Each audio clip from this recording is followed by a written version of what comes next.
Hello, everyone. Welcome to the Lungleng Show. And today I have Mr. S. Subungmirin Jamir. He is a newly elected MB from the state of Nagaland, and Nagaland has just one MB seat for Lok Sabha. And there was an intense contest and competition between him and the NDBB candidate, Dr. Chumben Muri. So people have chosen S. Subungmirin to be the representative of Nagaland in the Indian Lok Sabha, Indian Parliament.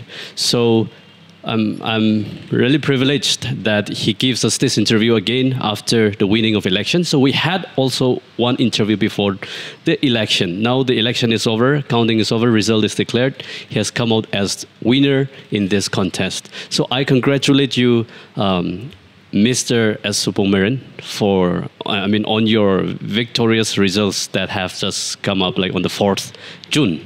Thank you. Thank you. So big congratulations to you once again. Thank you. Thank you. Yeah. And I think we may recall the fact that you are going to be the first MP from the Congress after 25 years of a gap. And we had Mr. Asangba Sangdam as the last Congress MP in Nagaland. That was 25 years ago. So when the result was getting declared, you were leading with tens, 20,000, 30,000, 40,000, and it went on like that with a huge margin, leading your opponent. When that counting was happening, what were you thinking and what were you feeling? I was in fact taking very seriously about filling up the people. And when the trend was going up, I also realized that our citizens, the voters in the state, are really in need of a change. So it was first responsibility that struck my mind. The responsibilities, okay. Yes. And you were also elected as MLA more than a decade ago. Yeah, that was 2003. Right, that was the first time you got elected in public office. Yes. And this will be your second time. Yeah. So what will be the difference as an MLA and as an MP for you? Yes. Of course, MLA for a constituency, particular constituency, and that is also as a family where whether the concerned elected member can mingle and then see the problems of the grassroots level of the family. Now that as a member of the Lok Sabha, and since our state we have only one seat, we have to see all over. We have 16 districts, so we have to see that. Of course, this is the desire because the MBO has abstained their voting. That shows that they also have a very serious concern and they have serious issues which for their people, and showing that sentiments also.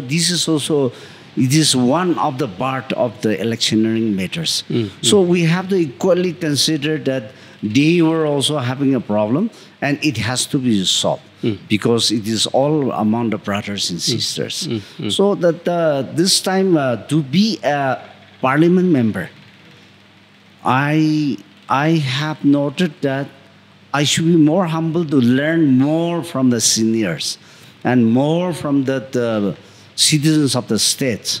I have to carry the responsibility of the citizens of our people to the national levels and then see that something as getting the positive response from the participation as a lone parliament member.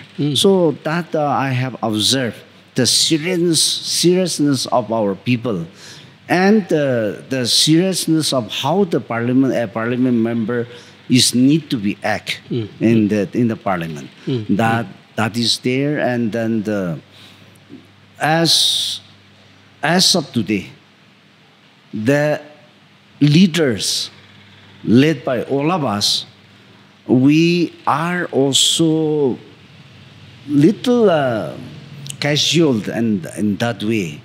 But when we see the ground realities of our state, we have so many serious issues. Now, for that matter, it has to be a collective wisdom where we have to bring some changes. And the people really want the changes in our state. And we know that ENBO voters, people from the ENBO side, no one voted. They totally abstained. Although they didn't vote for you, and you were elected not because of their votes this time.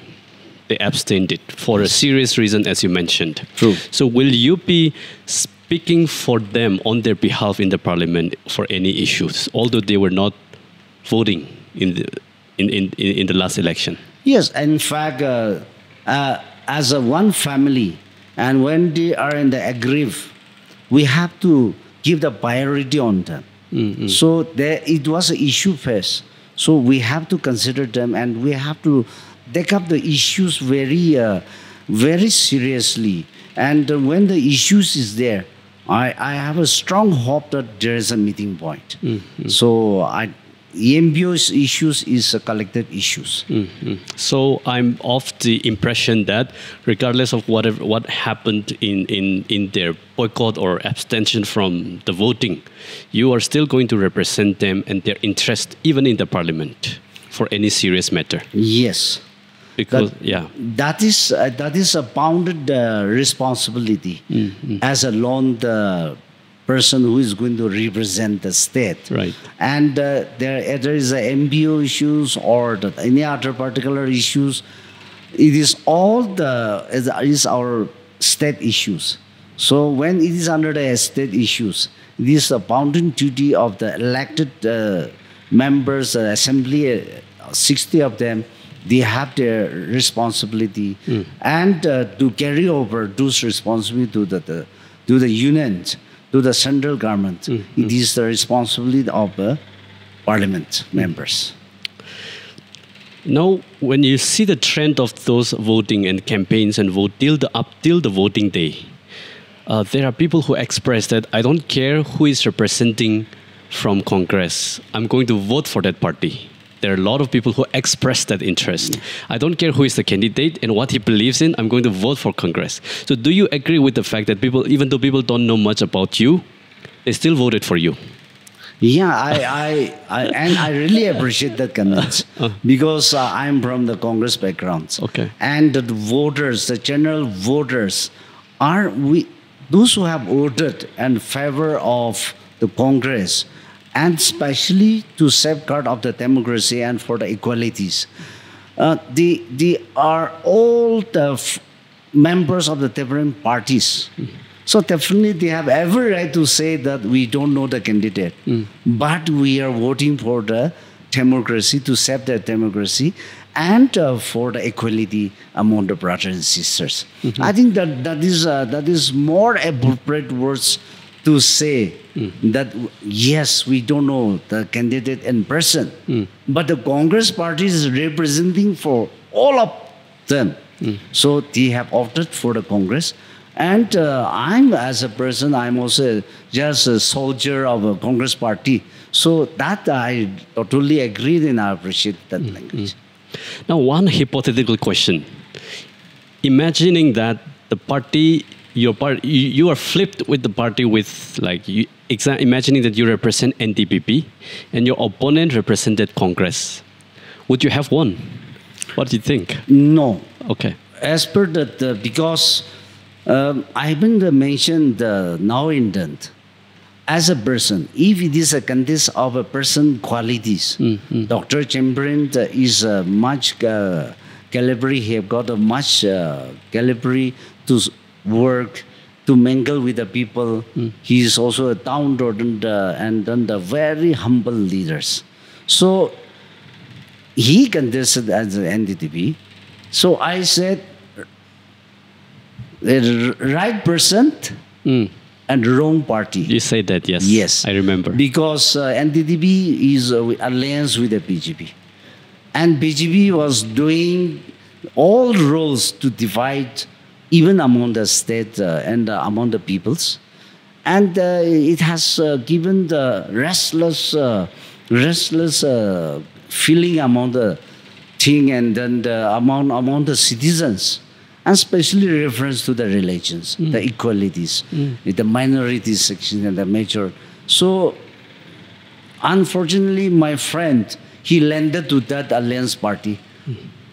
And if I happens to be in the same party, I could have faced the same Okay. thing what he has faced. So it is not a person, it is not a person contest, but it was a party and manifesto and ideologies contest. Wow, that's wonderful. I really appreciate your humility and that down to earth attitude despite your huge margin of winning. I mean, that's very impressive, and it's quite rare to see in our leaders nowadays. So I really appreciate that. And have you got a call from the national leaders, Congress national leaders, after the result? Yeah, I'm in touch with them. Okay. They were also so happy, not with me, but they're so happy with the electorate of the Nagaland state.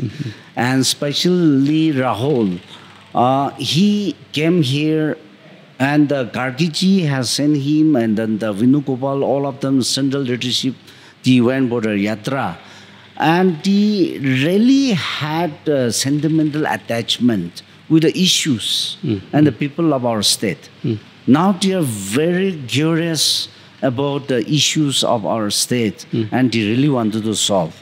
So even though, as of today, Congress or the Indian bloc, it seems like will go in the oppositions, but the issue is never in the oppositions. Issue will be always positive to carry over. So the Nagaland issues, any kind of issues, will be always alive in the parliament. Now, in your conversation with the national leaders, India bloc leaders, did you get a hint that there is a possibility of India bloc coming to power by toppling the, let's say, the NDA alliance? Because the Babu Naidu, Nitish Kumar, as far as I could observe, they're unwillingly part of NDA right now because they are so much democratic people, secular party. I mean, their party ideology, get along with Congress ideology when you look at it from larger perspective. So as an insider of the Congress party, did you get that kind of hint that there is a possibility of India bloc coming to power by toppling this NDA alliance? It is a consensus policy of the Indian bloc. Okay. And then the Indian bloc has even for the opposition as well as any time for the ruling. So let us see the time how they are going to make out. Fingers crossed. And now also on the 26th of June, there is going to be a ULB election held. Is your party ready for that? Yes. In fact, this is the first time in the history of India and as well as for our state, that AICC, the High Command of the Congress Party, is also involving in the town council as well as in the urban ULP. And then their message is very clear that the developmental works and the system of the political systems and the structure of the setting of the political mindset starts from the grassroots levels. So they have encouraged us to get the opportunity to the youngsters, the young boys and girls, and then the senior citizens. All of them should get that opportunity and to serve the people. So they have instructed us, directed us to contest in all the town councils as well as in the ULB. And that means there are more than 400 seats for ULP in Nagaland, I guess, as far as I read up last time, and including the wards and town councils. So do you have a plan to field your candidates in all those towns and wards, even eastern side, thinking that if they don't boycott this time? Even since this, as I said earlier, about the EMBU, they are still yet to decide, and they are carrying over their own resolutions. Correct. So apart from our EMBU sectors and the districts, we have 278. That means 60 is a ULB, and then 218 is for the town councils.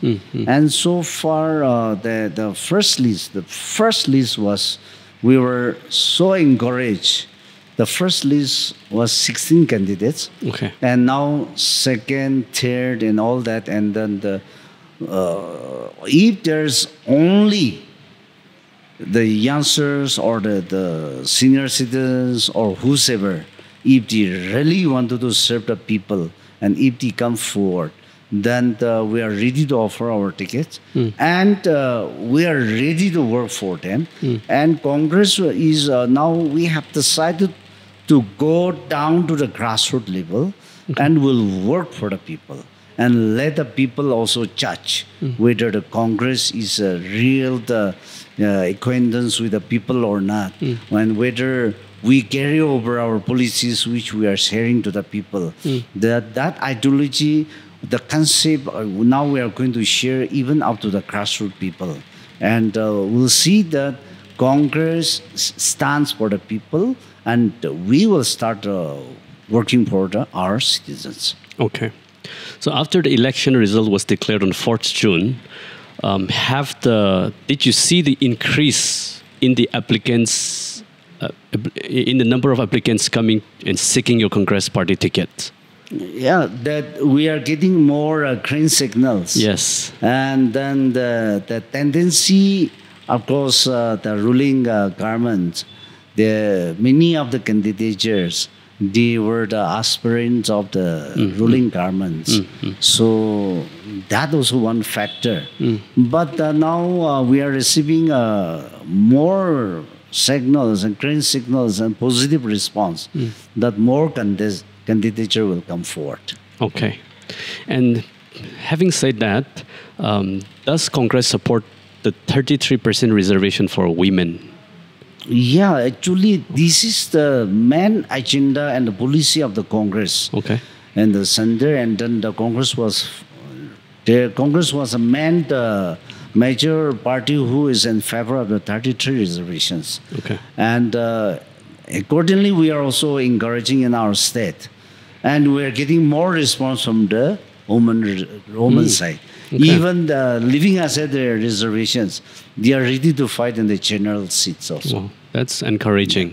I think we need to see our women, capturing some of the important seats as well, not just the reserved ones. Right. Now, your party, when you look at your party, now you're elected as an MP of Nagaland, representing Nagaland State, and you're still the president of Nagaland Pradesh Congress Committee.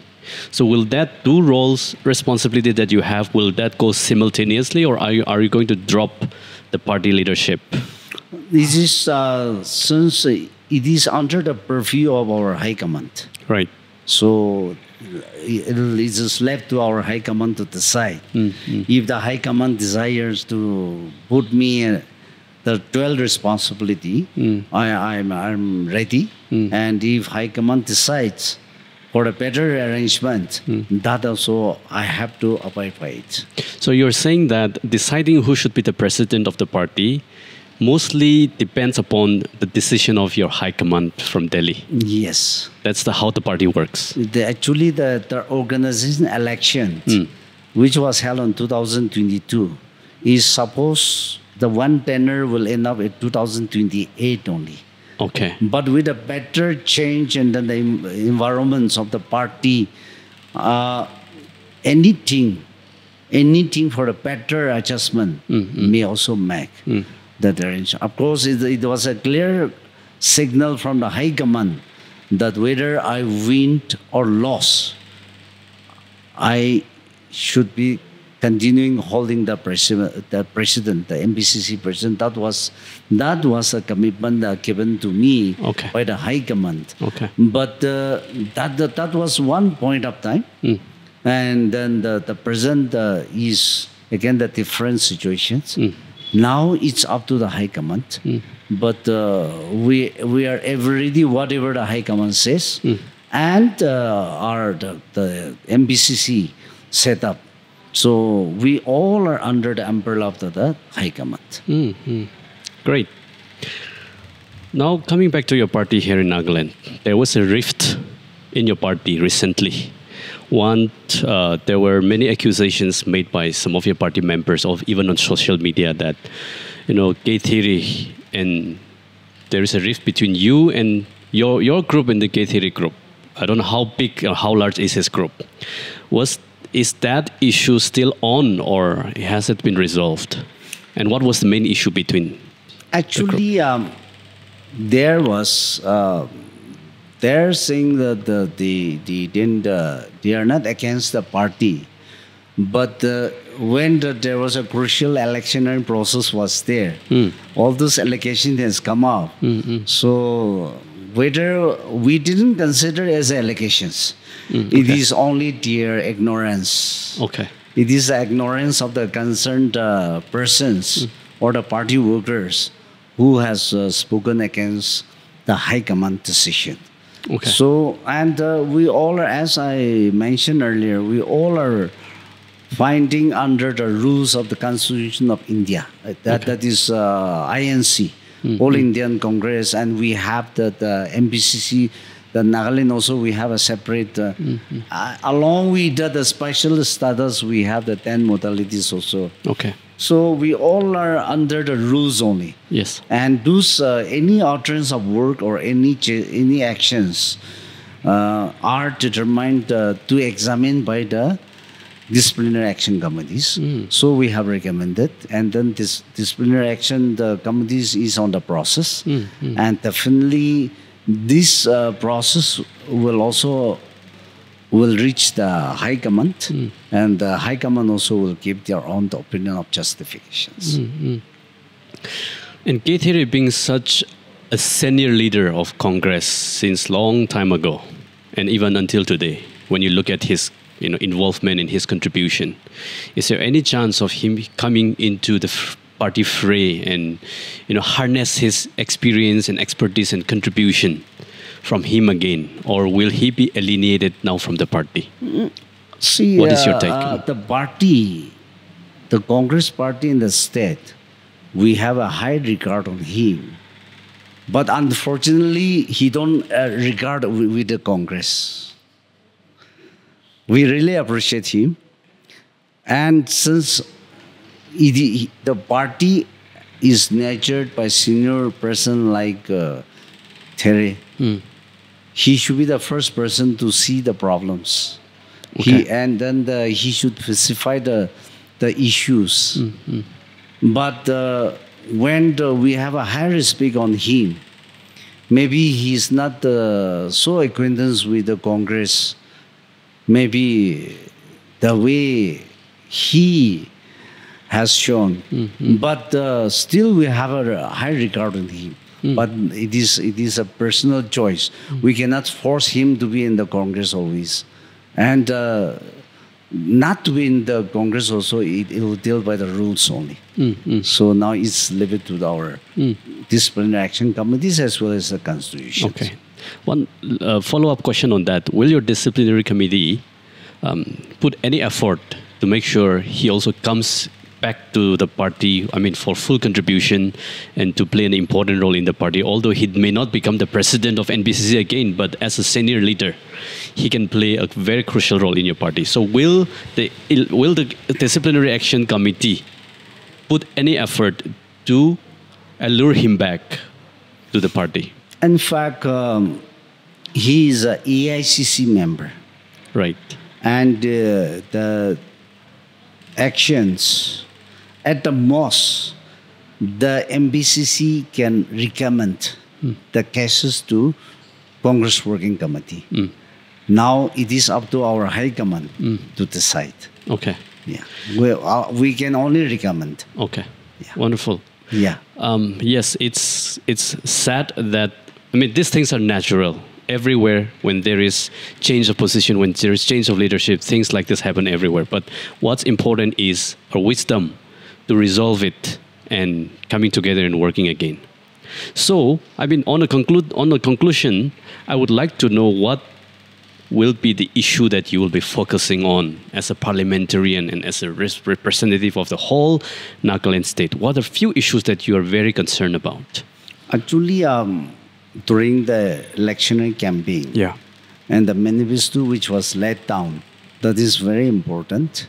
And some the assurance, the schemes were also there. Okay. But apart from all those activities, we have our common issues. Nagaland, we have a common issues, and state government also, they have their own agendas.